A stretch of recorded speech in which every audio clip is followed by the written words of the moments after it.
This week on Ebert and Roeper, Susan Sarandon sets a bad example for her struggling son in Igby Goes Down. Also, Tom Green lends Jason Lee a helping hand in stealing Harvard. And Ice Cube and Cedric the Entertainer do more than cut hair in Barbershop.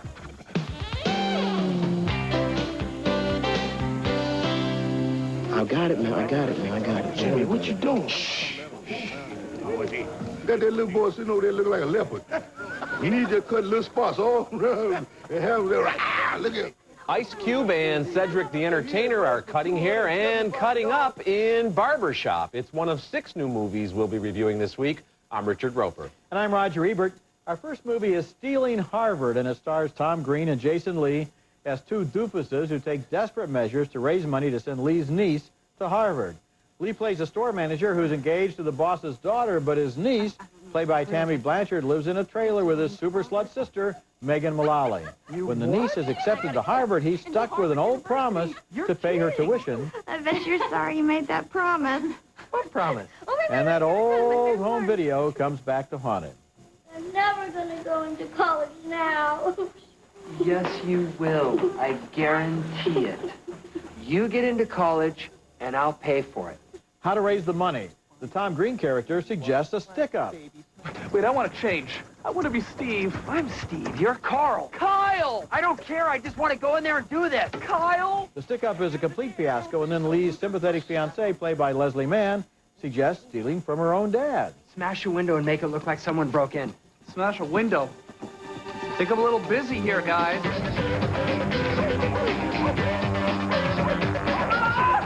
Stealing Harvard has all the moves of a light comedy, but none of the energy and daring. It's pleasant, meaningless, middle-of-the-road sitcom material, and dead in the water. Tom Green's previous film, Freddie Got Fingered, was hated by many, including both of us, but at least it tried. Sure, it went over the top and under the bottom, and yes, it was reprehensible, and yes, it was a complete mess, but hey, at least it was an ambitious mess, and the sad thing about Stealing Harvard is that it sleepwalks through a routine and predictable plot, getting no big laughs and taking no big chances.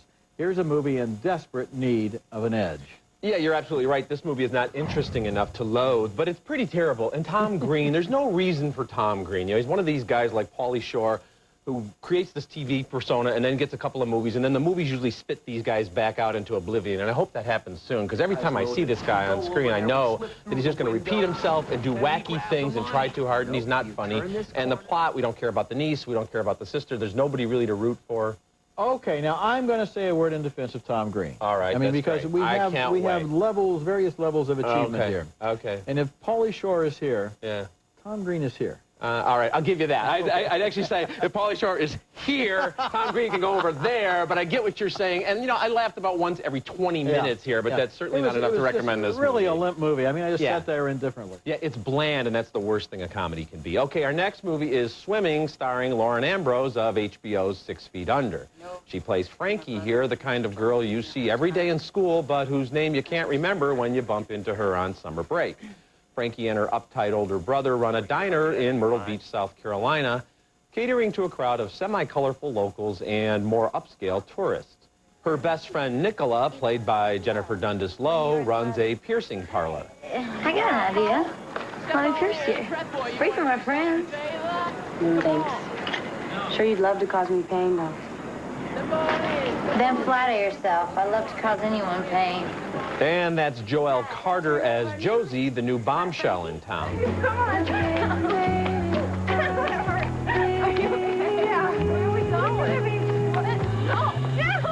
But not even the relatively sophisticated Josie can erase the lifelong bond between Frankie and Nicola. When Nicola needs to be bailed out of jail, Frankie stands up to her tight-fisted brother.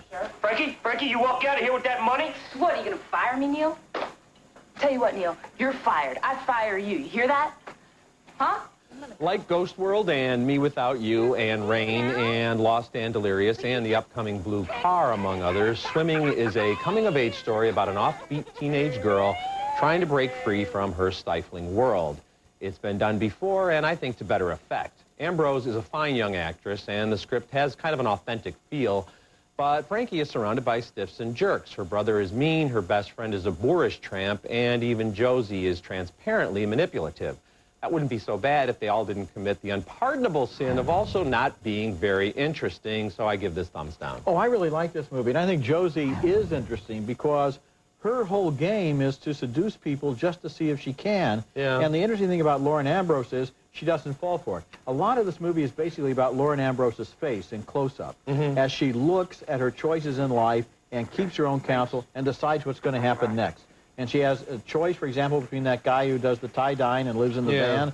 Is she going to be loyal to her friend? Is she going to be seduced by this new guy? Is she going to stand up to her brother? This is the summer when all of these things are going to be decided, and she is so appealing as she decides them. She is an appealing actress. I just don't think it's that appealing of a situation or that interesting of a situation. And the supporting characters feel like they're all placed there to move the story along. Let's have the wacky guy in the van. Let's have the seductress, but supporting characters the are always brother. put there to move the story along. No, but they don't seem to be one with the rest of the town. The town has kind of an authentic feel, but each one of these people stand out and everybody else is in the background, and it just seems manufactured to me and obviously, if she artificial. lives on the boardwalk and operates a business there next to the piercing parlor, she's not going to be associating with the ordinary people in town. Well, I think she's going to be picking out the boardwalk people as her associates. Well, I like her. I just don't like the film enough to recommend. Okay, coming up later with Ice Cube and Cedric the Entertainer, cutting hair and trying to save the barbershop. Do I look like my father? Yeah, you do, man. Pretty much, in the nose. And coming up next, 6 of the best new titles on home video. Ebert and Roeper's Thumbs Up Video is brought to you by Nestle Raisinets. At the movies or at home, Raisinets. This is Alec Guinness, and this is Alec Guinness, and this is Alec Guinness, and this is Alec Guinness. In the early 1950s, the Ealing Studio outside London was the home of a remarkable golden age of British comedies that were hits all over the world, and Guinness starred in a lot of the best ones. They're my Thumbs Up video selection this week. In Kind Hearts and Coronets, Dennis Price plays a disinherited son who vows to inherit a title by murdering all of the family members who are ahead of him in line, and Alec Guinness plays every member of the family. I shot an arrow in the air. She fell to earth in Berkeley Square. In the Lavender Hill Mob, Guinness plays a meek bank clerk who comes up with a cockeyed scheme to steal the bank's gold by melting it down into Eiffel Towers and shipping them to France. In The Lady Killers, Guinness is the smooth-talking leader of a gang of crooks who take over a rooming house in London and convince their elderly landlady that they're respectable musicians. You didn't tell me the truth about yourself and these other gentlemen. And in The Man in the White Suit, Guinness plays a man who invents an indestructible fabric and threatens to topple the British clothing industry. Same as you, don't you understand? They want to stop it. So do we. All 4 pictures have been newly restored and released for the first time on DVD, and Kind Hearts and Coronets is my current great movie essay at the Sun-Times website. Also new on video, The Rookie, with Dennis Quaid playing an aging high school coach who rediscovers his fastball and makes one last try for the bigs. This is that rare G-rated live-action film that doesn't sacrifice quality for sweetness. Last time I checked, scouts aren't looking for high school science teachers.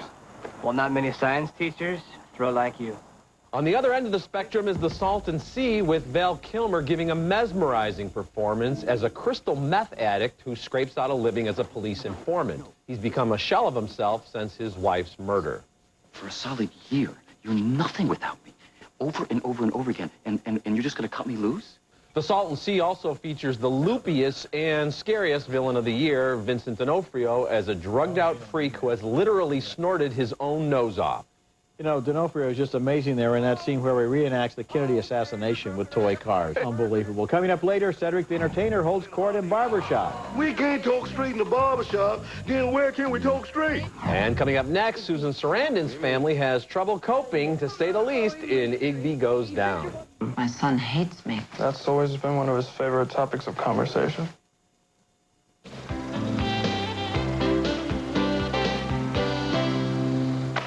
Liar, you liar, how dare you? And where were you when your brother was flunking out of school? I was in college. Igby is not my fault. Susan Sarandon is a perpetually medicated mother, and Ryan Phillippe and Kieran Culkin are her deeply resentful sons in Igby Goes Down. Writer-director Burr Steers has fashioned a brutally funny, pitch-black dark comedy about a highly dysfunctional group of privileged New Yorkers. These guys make the Royal Tenenbaums look like the Osmonds. Culkin plays 17-year-old Igby, who's such a smart aleck that even his psychiatrist can't resist slapping him upside the head. Turtle. He was my best buddy. Then his rifle backfired and blew his face off. We all learned a valuable lesson about weapon maintenance that day. Jeff Goldblum is Igby's wealthy and eccentric godfather. The richly talented cast also includes Amanda Peet as Goldblum's protege. Really, I think you're great. I really do. Thank you. It's him bringing you here that tortures me. I love the fact that the captain of the morality team invites his chick to the same party as his wife. Perhaps the only sane character in the film is Bennington College student Sookie Saperstein, played by Claire Danes. You're funny. Instead of saying that someone or something is funny, why don't you just laugh? Is that better? Much. With his poor little rich boy Holden Caulfield routine, Igby isn't easy to love. For a while, I was identifying more with the parade of characters, from his schoolmates to Goldblum to Pete, who actually resort to pummeling him. But the emotional abuse Igby endures is worse. He's the product of an extended family crippled by mental illness. His mother is a cruel ice queen. His father, seen mostly in flashback scenes and played by Bill Pullman, is a schizophrenic. And his godfather and older brother aren't much healthier. Given what he's been through, Igby is almost likable, and Igby Goes Down is an original and biting piece of work.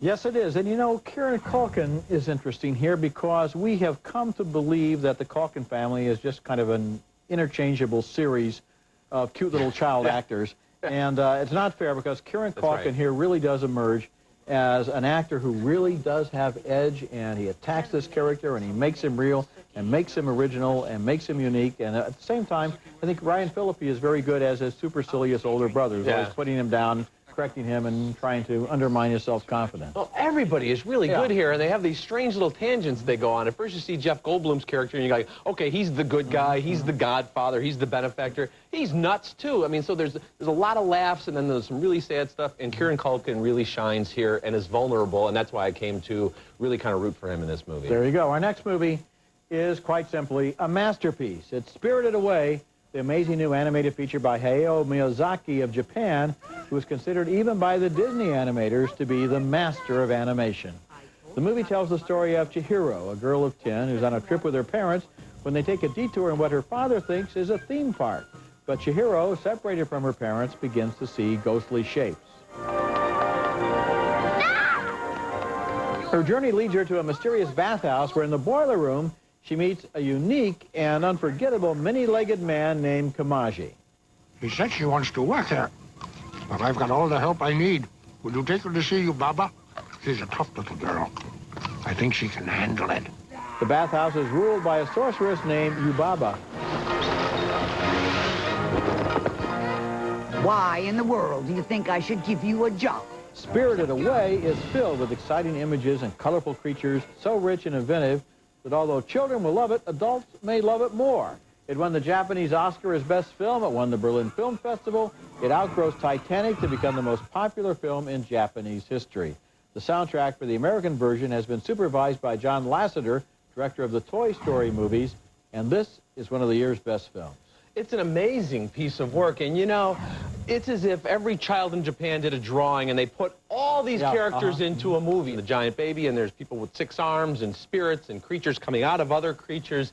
You couldn't do this movie if it wasn't animated. You'd have to have a budget of $1 billion, and it's beautiful to look at, and it's scary, and it's weird, but it's sweet. It's just it's a wonderful, astonishing piece of work. You know, I met Miyazaki at the Toronto Film Festival when he had Princess Mononoke up there, and he said that would be his last film because he does a lot of the animation himself. It's not all done on computers. There's a lot of drawing that goes into these movies.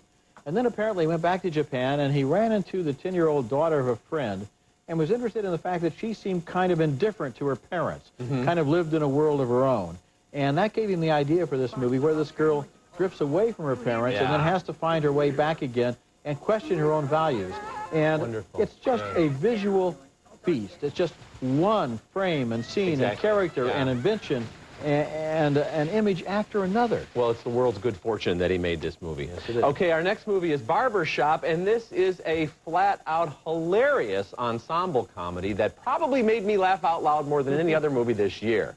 Ice Cube heads a lively cast as Calvin, whose late father ran a barbershop on the south side of Chicago for 40 years. Now Calvin owns the place, but dreams about having a recording studio or some other really lucrative business. Meanwhile, he presides over a daily circus of squabbling. Oh, y'all don't hear me? Huh? Huh? Who drank my apple juice? Oh, Terry. Stop cussing. This ain't Def Comedy Jam. That's the rapper Eve as Terry, and she's quite good. But Cedric the Entertainer steals the movie as Eddie, a veteran barber who has a unique way of slicing through all the BS. There's three things that black people need to tell the truth about. What? One, Rodney King should have got a beat for driving drunk and being grown in a Hyundai. Two, O.J. did it. And three, Rosa Parks ain't do nothing but sit her black down. That's right. There's a formulaic plot about Calvin selling the shop to a loan shark, and we get some slapstick hijinks involving the theft of an ATM machine. That stuff's okay, but it's the barbershop exchanges that make this movie sing. And then I was here in '77 when Walter Payton came in here the day after he had rushed for 275 yards against Minnesota, and I lined him up right here in this chair, and they're going to pinch it to prove it. The screenwriters have created funny and smart characters that transcend stereotypes, and director Tim Story makes us feel as if we're sitting right there, eavesdropping on the free-flowing conversation. I love the spirit and the humor and the humanity of Barbershop. Yeah, I was smiling all the way through it. It really made me feel good. And you're right that the stuff about the ATM machine and the loan shark is dispensable. In fact, the plot itself impedes the forward progress of the film, because all we really want to do is just sit there in that barbershop and listen to those guys talk and get to know them better. And I guess there's going to be a Barbershop 2. I mean, this is apparently... They're already talking about that. There's good buzz on well this. enough. They're going to make a sequel. And if they make a sequel, I say no plot, all talk. Just back in the barbershop. I do want people to see this movie. I don't want people to think of this and say, oh, this is a black film about a black experience. It's a film about people. It should be the kind of movie like My Big Fat Greek Wedding that really gets buzz and critical word of mouth and people talking about it, because it's just funny, and funny is hard to do. And when I laugh out loud, I truly appreciate that. It's by the same producers who made Soul Food. Right. And it's got some of the same spirit, the spirit of loving these people and really seeing them and caring about them. And Cedric the Entertainer's great speech, which we saw a clip of, I think it got the biggest laugh I've ever heard in our Chicago screening room. That'll just bring down the house. Coming up next, the great Michel Piccoli stars as an actor near the end of his life in I'm Going Home.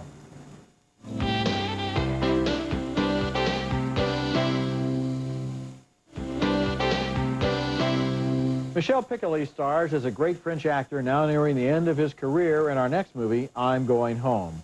What makes the movie particularly moving is that it was made by Manuel de Oliveira of Portugal, who at 93 is the oldest active director in the world and must be near the end of his own career. The movie follows the old man as he survives a tragic personal loss, takes joy in the company of his grandson, and then grows discouraged during the making of a film and simply walks off the set.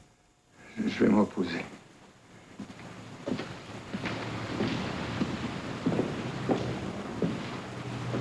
Cut. That was John Malkovich playing the director. I'm Going Home is a slow, quiet, thoughtful movie and a touching one. Yeah, I'm going to recommend the movie. I'm going to say that it also requires or almost demands patience of the viewer. It's not an easily accessible film. The first 15 minutes or so are particularly difficult to sit through in a lot of ways, because you're saying, okay, when is the movie itself going to start? But I am recommending it. Wonderful performances and beautiful camera work. There's several scenes shot through glass window panes, whether it's in a cafe or from the point of view of a store, that are almost like mime, kind of pantomime type stuff, and they're just beautiful, and the sound of the street just going on. And then there's another scene with Malkovich as the director where we just see him reacting to the actors and what's going on there, and how he's torn because he loves this great actor and respects him, but he's still the director and he's in charge of this film. I also love the way that Piccoli takes delight in the small things of life. The same table in the same cafe every day, the same cup of coffee, the same newspaper, playing with his grandson. They have the little battery-powered cars and they're crashing into each other. Those little moments when you can tell that inside things are happening in his mind. He's deciding, maybe my career is over. Maybe it's time to quit. And he's taking comfort in those small routines. Okay, looking ahead to next week's openings, we'll review Goldie Hawn and Susan Sarandon as aging groupies in The Banger Sisters. It's just like, I'm freaking out here, man. I mean...